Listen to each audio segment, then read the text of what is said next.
ഈ പുഴയും കടന്നിൻ്റെ ഇന്നത്തെ എപ്പിസോഡിലേക്ക് എല്ലാവർക്കും സ്വാഗതം. വീഡിയോ ആദ്യമായി കാണുകയാണെങ്കിൽ സപ്പോർട്ട് ചെയ്ത് സബ്സ്ക്രൈബ് ചെയ്ത് ലൈക്ക് ചെയ്യാൻ മറക്കല്ലേ. വിനീതിന്റെ കടയുടെ പേരും അതിന്റെ ചുമരിൽ വരച്ച തന്റെ പടവും മായ്ച്ചു കളയാനായി വിനീതിനോട് പറയാൻ ഗംഗ കാവേരി ഏൽപ്പിക്കുന്നുണ്ട്. അവിടെ ഗംഗ ടൈലേഴ്സിൽ തിരക്കിട്ട ജോലിയിലാണ് വിനീതും സലീമിക്കയും. കാവേരി അങ്ങോട്ട് ചെന്ന് വിനീതേട്ടാ ഭയങ്കര ബിസിയാണല്ലോ എന്ന് ചോദിക്കും. ബിസിയോ? എപ്പോഴും ഒരുപോലെ തന്നെ, ഈ മെഷീനും തയ്യലും എന്ന് വിനീതും പറയും. വീട്ടിലേക്കൊന്നും കാണാനില്ലല്ലോ എന്ന് കാവേരി ചോദിക്കുമ്പോൾ വിനീതും ആകെ വല്ലാതാവുന്നുണ്ട്. സുഖാണോ വിനീതേട്ടാ എന്ന് കാവേരി വീണ്ടും ചോദിക്കുമ്പോൾ വിനീത് ഫുൾ അപ്സെറ്റാ. ഗംഗ തേച്ചിട്ട് പോയില്ലേന്ന് സലീമിക്ക ചോദിക്കുമ്പോൾ ഇക്ക എന്ന് വിളിച്ച് വിനീതും താക്കീത് ചെയ്യുന്നുണ്ട്. സോറി വിനീതേട്ടാ, എനിക്കറിയാം വിനീതേട്ടന്റെ മനസ്സ്, പക്ഷേ ഗംഗേച്ചിയുടെ മനസ്സ് വേറെയാ എന്ന് കാവേരി ടെൻഷനോടെ പറയുമ്പോൾ സാരയില്ല കാവേരി, അതൊക്കെ അങ്ങനെ കിടക്കുമെന്ന് വിനീതും. നിശ്ചയത്തിന്റെ ഒരുക്കങ്ങൾ എന്തൊക്കെയായി എന്ന് വിനീത് ചോദിക്കുമ്പോൾ നടക്കുന്നുണ്ട്, 2 ദിവസം കൂടി ഉണ്ടല്ലോ എന്ന് കാവേരി. മാവൻ എന്ന് വിനീത് ചോദിക്കുമ്പോൾ ഒന്നും പറയണ്ട, അച്ഛനും നല്ല സങ്കടമുണ്ട്, പുറത്ത് കാണിക്കുന്നില്ലെന്നേ ഉള്ളൂ, എനിക്കറിയില്ല എന്താ ചെയ്യേണ്ടതെന്ന് കാവേരി പറയുമ്പോൾ നിവിൻ അങ്ങോട്ട് വരുന്നത്. പെട്ടെന്നകത്തേക്ക് കയറി 2 പേരോടും ഹായ് പറഞ്ഞ് തിരിയുമ്പോഴാണ് അവിടെ നിൽക്കുന്ന കാവേരി അവൻ കാണുന്നത്. കണ്ണിമ വെട്ടാതെ അവൻ കാവേരിയെ തന്നെ നോക്കി നിൽക്കണ കണ്ട് വിനീതും ഡാ നീ എന്നെ വിളിച്ചിരുന്നല്ലേ എന്ന് ചോദിക്കുമ്പോഴേക്കും അവൻ ഞെട്ടി ഉണർന്ന് ആ എന്ന് പറയുന്നുണ്ട്. ഞാൻ തിരിച്ചു വിളിച്ചു, കോള് കണക്ട് ആയില്ല, പിന്നെ ഞാൻ ഈ തിരക്കൊക്കെ ഒന്ന് ഒഴിഞ്ഞിട്ട് നിന്നെ വിളിക്കാമെന്ന് കരുതിയിരിക്കുകയായിരുന്നു എന്ന് വിനീത് പറയുമ്പോൾ ഒരു കാര്യമുണ്ടായിരുന്നു. ഹോം സ്റ്റേയിലെ ഗസ്റ്റുകൾക്ക് വേണ്ടിയേ നാളെ ഒരു ഡാൻസ് പ്രോഗ്രാം അറേഞ്ച് ചെയ്തിരുന്നു. പ്രോഗ്രാം ചെയ്യാൻ ഏറ്റിരുന്ന ഒരു പെൺകുട്ടിയുടെ ക്ലോസ് റിലേറ്റീവ് മരിച്ചു, അതുകൊണ്ട് ആകെ പെട്ടിരിക്കുകയാണെന്ന് നിവിൻ പറയുന്നുണ്ട്. കാവേരി ആ സമയത്ത് അവിടെ തൂക്കിയിട്ടിരുന്ന ടോപ്പ് എല്ലാം നോക്കിക്കൊണ്ടിരിക്കുക. ഇവിടെ അടുത്തെങ്ങാനും ഡാൻസ് ചെയ്യുന്ന പെൺകുട്ടികളുണ്ടോന്ന് അറിയാനാ ഞാൻ നിന്നെ വിളിച്ചതെന്ന് നിവിൻ പറയുമ്പോൾ ടോപ്പ് നോക്കിക്കൊണ്ട് നിന്ന കാവേരിയോടായി സലീമിക്ക ഇഷ്ടപ്പെട്ടെങ്കിൽ എടുത്തോ, അതൊക്കെ ഇനി വേസ്റ്റാ, ഗംഗയ്ക്ക് വേണ്ടി വിനീത് തയ്ച്ചു വെച്ചിരുന്നതാന്ന് പറയുന്നുണ്ട്. അപ്പോഴാണ് ഗംഗയെ ശ്രദ്ധിച്ച വിനീതും ഡാ ഇനി എന്തിനാ വേറെ ഡാൻസറെ തപ്പുന്നത്, ദേ ഇവളില്ലേ കാവേരി, ഇവള് നന്നായി ഡാൻസ് ചെയ്യും അല്ലേ കാവേരി എന്ന് വിനീത് അവളോടായി ചോദിക്കുന്നുണ്ട്. സന്തോഷത്തോടെ നിവിനും എന്ന് പിന്നെ അതങ്ങ് ഉറപ്പിക്കാം, ഒരു പ്രോഗ്രാമിന്റെ കാര്യമല്ലേ ഉള്ളൂ എന്ന് പറയുമ്പോഴേക്കും കാവേരിയും ദേഷ്യത്തോടെ അവന്റെ അടുത്തേക്ക് നടന്നു ചെന്ന് എടോ എന്നെക്കുറിച്ച് താൻ എന്താടോ വിചാരിച്ചു വെച്ചേക്കുന്നത്, ഇയാളുടെ ചീഞ്ഞ ഹോം സ്റ്റേയിൽ വന്ന് പേക്കൂത്ത് നടത്തുന്നയാളാ ഞാൻ, ഇത് കാവേരിയാ കാവേരി എന്ന് പറയുമ്പോഴേക്കും വിനീതും അളിയ ഞാൻ തമാശ പറഞ്ഞതാന്ന് പറയുന്നു. കാവേരിയും വിനീതേട്ടാ ഞാൻ പോകുന്നു എന്ന് പറഞ്ഞ് പോവാൻ തുടങ്ങുമ്പോഴേക്കും കാവേരി വന്നത് എന്തിനാണെന്ന് പറഞ്ഞില്ലെന്ന് വിനീതും ചോദിക്കുന്നു. ഒരു കാര്യം വിനീതേട്ടനോട് പറയാനാ വന്നത്, വിനീതേട്ടനൊന്നും തോന്നരുത്, ബുദ്ധിമുട്ടില്ലെങ്കിൽ ഇവിടെ വരച്ചു വെച്ചിരിക്കുന്ന ഗംഗേച്ചിയുടെ പടം ഒന്ന് മാറ്റണം എന്നവൾ പറയുന്നത് കേൾക്കെ വിനീതും വല്ലാത്ത ടെൻഷനോടെ എഴുന്നേറ്റുകൊണ്ട് അത് മാറ്റണോ കാവേരി എന്ന് ചോദിക്കുമ്പോൾ അത് മാറ്റണമെന്ന് തന്നെയാ എനിക്കുമെന്ന് കാവേരി. അത് മാത്രം എനിക്ക് വിട്ടു തന്നൂടെ കാവേരി എന്ന് വിനീത് ചോദിക്കുമ്പോൾ എനിക്കെന്തോ അതെവിടെ ഇരിക്കുന്നത് ശരിയാണെന്ന് തോന്നുന്നില്ല, ബാക്കിയെല്ലാം വിനീതേട്ടന്റെ ഇഷ്ടാ, ഞാൻ പോയിട്ട് വരാം വിനീതേട്ടെന്നും പറഞ്ഞ് കാവേരി അവിടെ നിന്ന് ഇറങ്ങി പോവുകയാണ്. ടെൻഷനോടെ ഇരിക്കുന്ന വിനീതിനെ വിട്ടുകള ബ്രോ എന്ന് പറഞ്ഞ് നിവിനും ആശ്വസിപ്പിക്കുന്നുണ്ട്. സങ്കടം സഹിക്കാൻ കഴിയാതെ വിനീതും ആ തയ്യൽ മെഷീൻ വേഗത്തിൽ ചവിട്ടിക്കൊണ്ടിരിക്കുക. അവിടെ ജയപാലന്റെ വീട്ടിൽ രാജേശ്വരി എത്തിയിട്ടുണ്ട്. എന്റെ സ്വഭാവം വെച്ച് അന്നത്തെ ആ സംഭവത്തിന് ശേഷം ഇങ്ങോട്ട് തിരിഞ്ഞു നോക്കാൻ പാടില്ലാത്തത്, അന്ന് ഇവിടെ വെച്ചും പ്രശ്നങ്ങൾ ഉണ്ടാക്കിയത് ആ പെൺകുട്ടിയാ, അവളെ നിയന്ത്രിക്കണമെന്ന് ഞാൻ ആവശ്യപ്പെടുന്നുണ്ടെങ്കിൽ അതൊരു സഹായ അഭ്യർത്ഥനയല്ല, അതൊരു മുന്നറിയിപ്പാണെന്ന് രാജേശ്വരി ദേഷ്യത്തോടെ പറയുമ്പോൾ രാജി ഇവിടെ നടന്ന 2 സംഭവങ്ങൾക്കും ഞാൻ സാക്ഷിയാ, അതൊരു കയ്യബദ്ധം മാത്രമാണ്, പിന്നെ രാജിയുടെ റിസോർട്ടിലെ ഗസ്റ്റുകളെ തല്ലിയത്, പിന്നെ പിരിച്ചുവിട്ട ജോലിക്കാരിയെ തിരികെ എടുക്കണമെന്ന് പറഞ്ഞതും എന്ന് ജയപാലൻ പറയുമ്പോഴേക്കും രണ്ടിനും ഞാൻ സാക്ഷിയായെന്ന് രാജേശ്വരി. അരവിന്ദന്റെ മക്കൾ അങ്ങനെയൊക്കെ ചെയ്യണമെങ്കിലേ അതിലെന്തെങ്കിലും ന്യായമുണ്ടായിരിക്കും രാജി എന്ന് ജയപാലൻ പറയുമ്പോൾ അരവിന്ദന്റെ മക്കൾക്ക് എന്താ കൊമ്പുണ്ടോ എന്ന് രാജേശ്വരി ശബ്ദമുയർത്തിയത് കേൾക്കെ അടുക്കളയിൽ ജ്യൂസ് എടുത്തോണ്ടിരിക്കുകയായിരുന്ന പ്രവീണയും അത് ശ്രദ്ധിക്കുന്നുണ്ട്. ജയപാലേട്ടാ അരവിന്ദനെയും മക്കളെയും ന്യായീകരിച്ചുകൊണ്ടിരിക്കുമ്പോൾ സ്വന്തം കൂടപ്പിറപ്പിനെയാണ് തള്ളി പറയുന്നതെന്ന് ഓർക്കണം, ഞാൻ ജനിച്ചപ്പോൾ മുതലേ കണ്ടോണ്ടിരുന്ന ആളാ ജയപാലേട്ടൻ, അരവിന്ദേട്ടന്റെ മക്കള് ചെയ്യുന്നതെല്ലാം ശരിയെന്നും ഞാൻ ചെയ്യുന്നത് തെറ്റെന്നുമാണോ ജയപാലേട്ടാ, എനിക്ക് എന്റെ ബോധ്യങ്ങളുണ്ട്, അതനുസരിച്ച് ഞാൻ പ്രവർത്തിക്കുകയും ജീവിക്കുകയും ചെയ്യുന്നു, എന്റെ വഴിമുടക്കി ഒരാൾ വന്നാ വെട്ടി നീക്കിയ ചരിത്രമേ ഉള്ളൂ രാജേശ്വരിക്ക്, ഇതുണ്ടാവുമ്പോ രാജി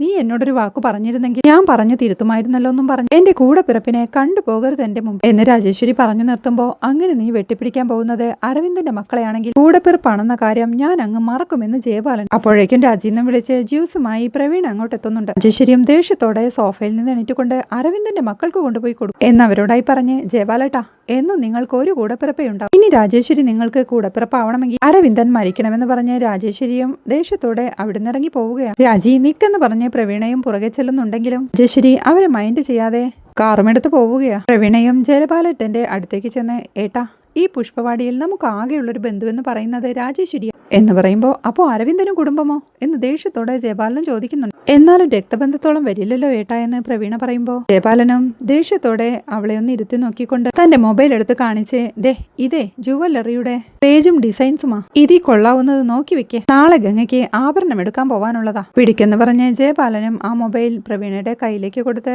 അവിടെ എണീറ്റ് പോവുകയാ. അവിടെ സ്നേഹതീരത്തിൽ തന്റെ കാശുകൊടുക്ക പൊട്ടിക്കുകയാണ് യമുന. അരികെ തന്നെ നിളയും ഇരിപ്പുണ്ട്. നിന്റെ കയ്യിലുള്ളത് 5000 അല്ലേ എന്ന് നിളയോടായി ചോദിച്ച് ഇനി നമുക്ക് ഇതുകൂടി എണ്ണി നോക്കാം എന്ന് പറഞ്ഞ് അവർ രണ്ടുപേരും കൂടി എണ്ണിക്കൊണ്ടിരിക്കുക. അത് കണ്ട് അങ്ങോട്ട് വന്ന കാവേരിയും എന്ത് ചെയ്യാ നിങ്ങൾ ഇവിടെ എന്ന് ചോദിക്കുമ്പോൾ ഞങ്ങൾ ഇവിടെ കപ്പലണ്ടി വറുത്തോണ്ടിരിക്കാന്ന് നിളയും. കാവേരി കാശ് നോക്കിക്കൊണ്ട് ഒരുപാട് കാശുണ്ടല്ലോ, ഇത് എവിടുന്നാന്ന് ചോദിക്കുമ്പോൾ ആകാശത്തൊന്നും പൊട്ടി വീണതൊന്നുമല്ല, ഞങ്ങളുടെ ഈ കുടുക്ക പൊട്ടിച്ചതാന്ന് നിളയും. ഇത്രയും കാശോ എന്ന് അമ്പരപ്പോടെ കാവേരി ചോദിക്കുമ്പോൾ അച്ഛൻ വരുമ്പോ തരുന്ന പോക്കറ്റ് മണിയും അമ്മയുടെ വിഷുക്കൈ നീട്ടവും കോളേജിൽ പോകുമ്പോ സ്നാക്സ് വാങ്ങാൻ തരുന്ന കാശുമൊക്കെ കൂട്ടിവെച്ചതാന്ന് യമുനയും. നീയും അങ്ങനെയാണോന്ന് കാവേരി നിളയോടായി ചോദിക്കുമ്പോൾ പുളി പോകുമ്പോ മിഠായി വാങ്ങാൻ തരുന്ന കാശും കൂടി ഞാൻ കൂട്ടിവെച്ചെന്ന് നിളയും. ഇപ്പൊ എന്തിനാ ഈ കാശെന്ന് കാവേരി ചോദിക്കുമ്പോൾ ഗംഗേച്ചിയുടെ കല്യാണത്തിന് ഒരു സമ്മാനം കൊടുക്കണം എന്ന് യമുന പറയുമ്പോൾ ഇപ്പോഴൊന്ന് കാവേരിയും ഇപ്പോഴല്ല കല്യാണത്തിന് മുന്നേ വാങ്ങിക്കൊടുക്കുമെന്ന് യമുനയും. ഗംഗേച്ചിക്ക് വേണ്ടതെല്ലാം അച്ഛൻ കൊടുക്കുന്നില്ലെന്ന് കാവേരി ചോദിക്കുമ്പോൾ അച്ഛൻ കൊടുക്കുന്നത് പോലെയാണോ അനിയത്തിമാര് സമ്പാദിച്ചു കൊടുക്കുന്ന സമ്മാനം എന്ന് യമുന ചോദിക്കുമ്പോൾ സ്നേഹമുള്ള അനിയത്തിമാരാണെങ്കിൽ കൊടുക്കുമെന്ന് നിളയും. ശരി, നിങ്ങൾ എന്താ വാങ്ങിച്ചു കൊടുക്കാൻ പോകുന്നെന്ന് കാവേരി ചോദിക്കുമ്പോൾ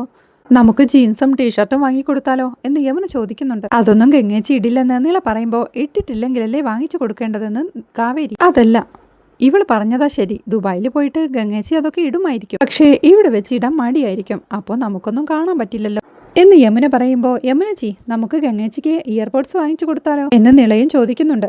അത് കൊള്ളാം, അതാവുമ്പോൾ ഗംഗേച്ചിക്ക് എപ്പോഴും പാട്ട് കേൾക്കാം, അത് കാതിൽ വെക്കുമ്പോഴൊക്കെ നമ്മളെ ഓർക്കുകയും ചെയ്യുമെന്ന് യമുന പറയുമ്പോൾ ഒരെണ്ണം എടുക്കുമ്പോൾ യമുനച്ചിനെ, രണ്ടാമത്തത് എടുക്കുമ്പോൾ എന്നെ എന്ന് നിള പറയുന്നത് അയ്യോ അപ്പൊ ഞാൻ എവിടെയെന്ന് കാവേരിയും. അപ്പോ എന്നെ ഓർക്കണ്ടെന്ന് കാവേരി ചോദിക്കുമ്പോൾ എന്നാലേ കാശ് തായെന്ന് യമുനയും. കാശ് എന്ന് പറഞ്ഞ കാവേരി ആലോചനയോടെ നിൽക്കുമ്പോഴേക്കും അല്ല കാവേരി ചേച്ചിക്ക് കൈനീട്ടം കിട്ടിയ കാശ് എവിടെയെന്ന് നിള ചോദിക്കുന്നുണ്ട്. ഇതൊക്കെ ചെലവായി, ഞാൻ ഡ്രസ്സ് വാങ്ങിച്ചു എന്ന് കാവേരി പറയുമ്പോൾ ഏത് ഡ്രസ്സെന്ന് നിളയും. അത് നീലയിലെ ചുമന്ന ബോർഡറുള്ള കുർത്ത എന്ന് കാവേരി പറയുമ്പോൾ എന്നാ പിന്നെ അതങ്ങ് കൊടുത്താ പോരെ, അത് പുതിയതല്ലേ എന്ന് നിളയും ചോദിക്കുക.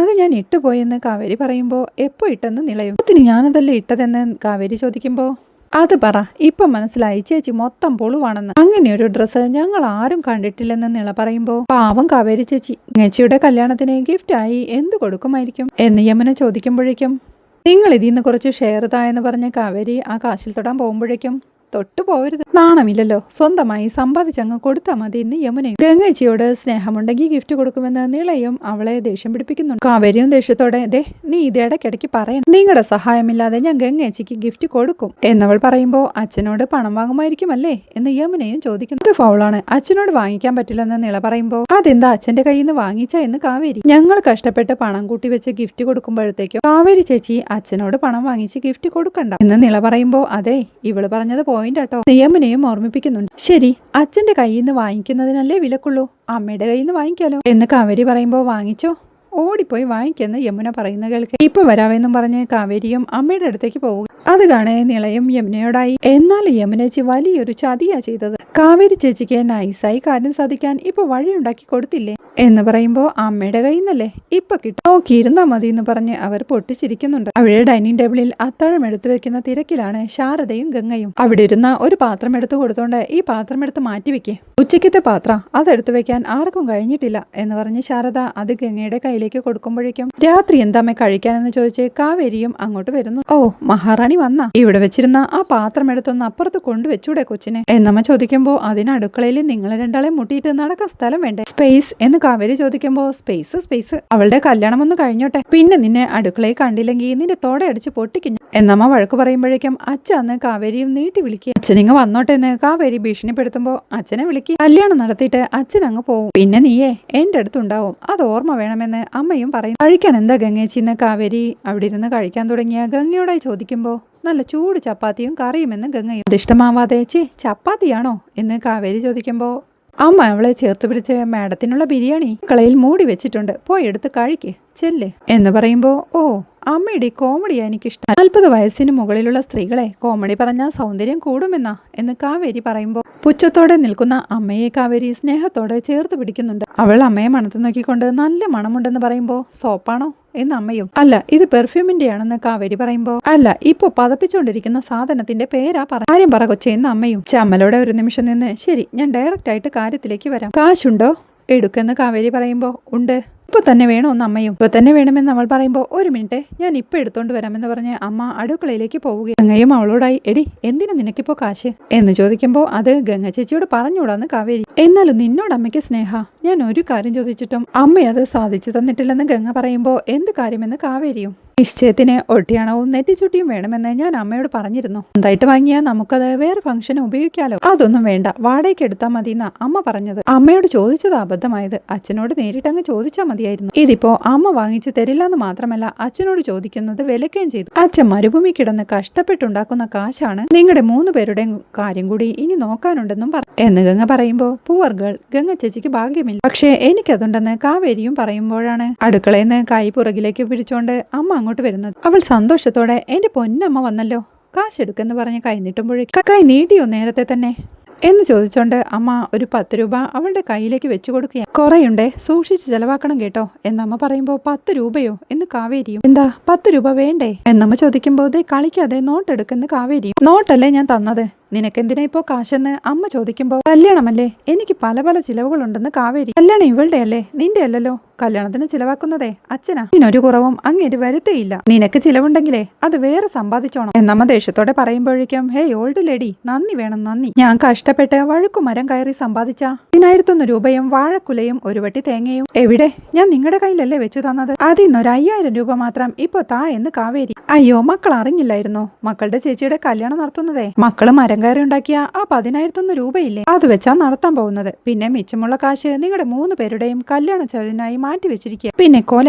ആ കൊലയിലുണ്ടായിരുന്ന പഴമുണ്ടല്ലോ അത് മൊത്തം ഈ പറമ്പിൽ മുഴുവൻ കുഴിച്ചിട്ടിരിക്കുക. അത് കിളിർത്ത് വാഴയായിട്ട് വേണം അതിലുണ്ടാവുന്ന കൊലകളെല്ലാം വിറ്റ് നമുക്ക് സുഭിക്ഷമായി അങ്ങ് ജീവിക്കാൻ എന്നമ്മ പറയുന്നത് കേൾക്ക് മ്യാവും കുൽപ്പ, മ്യാവും മാക്സിമം കുൽപ്പ എന്ന് കാവേരിയും പറയുന്നു. എന്ത് മ്യാവും മ്യാവൂ, നിനക്ക് വേണമെങ്കിൽ ഈ ചപ്പാത്തിയും കറിയും എടുത്ത് കഴിച്ചിട്ട് പോ. നിന്റെ വാഴക്കുള്ളിലെ ഉണങ്ങിയ പഴത്തിന്റെ തൊലിയും എനിക്ക് ഭ്രാന്ത് കയറുന്നുണ്ട്, കഴിച്ചിട്ട് പോ കൊച്ചെന്ന് പറഞ്ഞ് അമ്മ ഇവിടുന്ന് പോവുകയാ. 10 രൂപയും പിടിച്ച് സങ്കടത്തോടെ നിൽക്കുന്ന കാവേരിക്ക് ചപ്പാത്തി വെച്ചൊരു പ്ലേറ്റ് എടുത്ത് നീട്ടുന്നുണ്ട് ഗംഗ. ഉണ്ടെന്ന് പറഞ്ഞ് കാവേരിയും ദേഷ്യത്തോടെ നിൽപ്പാ. ആ കാഴ്ച കണ്ട് ഒളിഞ്ഞു നിന്ന് ചിരിക്കുകയാണ് നിളയും യമുനയും. കാവേരി ആ 10 രൂപയുമായി അങ്ങോട്ടെത്തുമ്പോഴേക്കും കിട്ടിയോ ചേച്ചിന്ന് യമുനയും ചോദിക്കുക.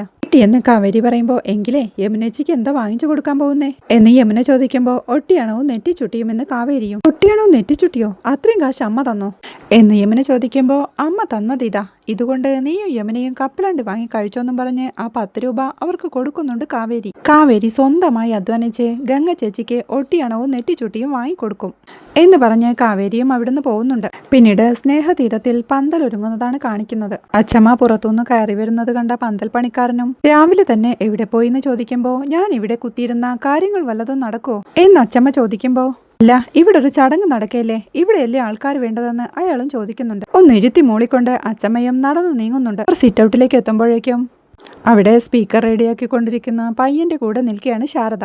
ഇനിയിപ്പോ ചെവിതല കേൾക്കാൻ പാടില്ല, 2 ദിവസം കഴിഞ്ഞല്ലേ നിശ്ചയമെന്ന് അച്ഛമ്മ ചോദിക്കുമ്പോൾ അല്ല, ഇന്ന് വെക്കണമെന്ന അരവിന്ദേട്ടന്റെ നിർബന്ധം. വീട് മൊത്തം തിളങ്ങി നിൽക്കണമെന്ന്, പാട്ട് കേട്ട് പുഷ്പവാടി മൊത്തം ഇങ്ങോട്ട് ശ്രദ്ധിക്കണമെന്ന അരവിന്ദേട്ടൻ പറയുന്നത് എന്ന് ശാരദ പറയുമ്പോൾ ഇതിൽ പാട്ട് വെച്ച പുഷ്പവാടി മുഴുവൻ കേൾക്കോ എന്ന് അച്ഛമ്മയും ചോദിക്കുന്നു. കേൾക്കുമെന്ന് പറഞ്ഞ് ആ പയ്യനോടായി കേൾക്കില്ലേ മോനെന്ന് ശാരദ ചോദിക്കുമ്പോൾ പിന്നെ ഉറപ്പായിട്ടും കേൾക്കും, എത്ര വാട്ടിന്റെ സ്പീക്കറാ ചേച്ചി ഇത് എന്നവൻ പറയുമ്പോൾ എന്നാ പിന്നെ ഒരു ഗണേശ സ്തുതി തന്നെ ആദ്യമിട ശരിയായിട്ടിരിക്കട്ടെ എന്ന് ശാരദ അവനോടായി പറയുന്നുണ്ട്. അമ്മയ്ക്ക് ഇഷ്ടല്ലേ ഗണേശ സ്തുതി, കേൾക്കെന്ന് പറഞ്ഞ് ശാരദയും അകത്തേക്ക് കയറി പോവുകയാ. അച്ഛമ്മയും എന്തോ മനസ്സിലുറപ്പിച്ച് ആ പയ്യനോട് എന്തൊക്കെയോ പറയുന്നുണ്ട്. സ്കൂളിൽ പോവാൻ മടി പിടിച്ച് നിൽക്കുന്ന നിളയെയും കൂട്ടിക്കൊണ്ട് വരുന്നുണ്ട് കാവേരി. അവരെ കണ്ട് എന്തു പറ്റിയെന്ന് അമ്മ ചോദിക്കുമ്പോൾ ഇവൾക്കിന്ന് സ്കൂളിൽ പോവണ്ടെന്ന് കാവേരിയും. നിശ്ചയൊക്കെ അല്ലേ അമ്മയെന്ന് നിള ചോദിക്കുമ്പോൾ നിശ്ചയായിരുന്നു.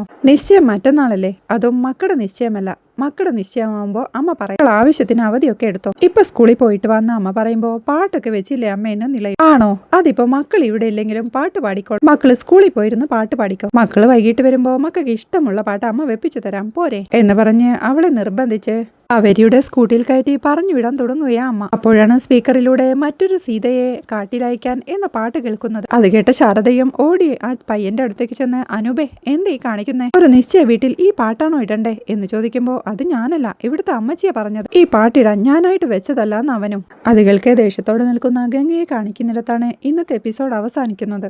വീഡിയോ ഇഷ്ടമായാൽ സപ്പോർട്ട് ചെയ്ത് സബ്സ്ക്രൈബ് ചെയ്ത് ലൈക്ക് ചെയ്യാൻ മറക്കല്ലേ.